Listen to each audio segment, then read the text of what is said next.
মকর সংক্রান্তিতে গঙ্গা স্নানের জন্য উপচে পড়া ভিড় ব্যারাকপুর অন্নপূর্ণা ঘাটে।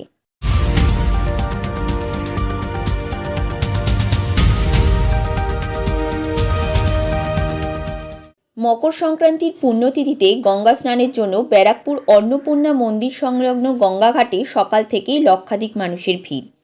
যে কোনো ধরনের অপ্রীতিকর পরিস্থিতি এড়াতে পুলিশ প্রশাসনের পক্ষ থেকে বিশেষ নজরদারির ব্যবস্থা করা হয়েছে। এছাড়াও রয়েছে ব্যারাকপুর পৌরসভার স্বেচ্ছাসেবক দল। পৌরসভা এবং প্রশাসনের পক্ষ থেকে নিরাপত্তার বিশেষ ব্যবস্থার কথা সংবাদ মাধ্যমের মুখোমুখি হয়ে জানালেন ব্যারাকপুর পৌরসভার ২০ নম্বর ওয়ার্ডের পৌরপিতা রমেশ সাউ।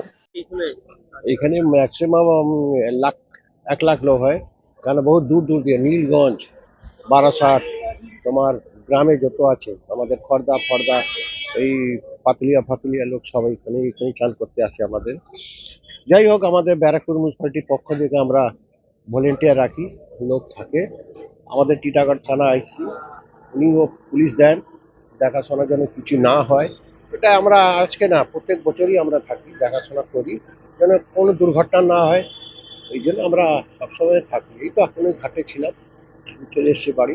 আমাদের লোক আছে, মিউনিসিপ্যালিটির লোক আছে, প্রশাসনের লোক আছে, কিছু সিভিলে আছে, কিছু ডিএসএ আছে, তারা থাকে যেন কিছু দুর্ঘটনা না হয়। এই দিনটাই যদি আমরা ঠিক করে যদি না দেখি তবে আর কি হবে।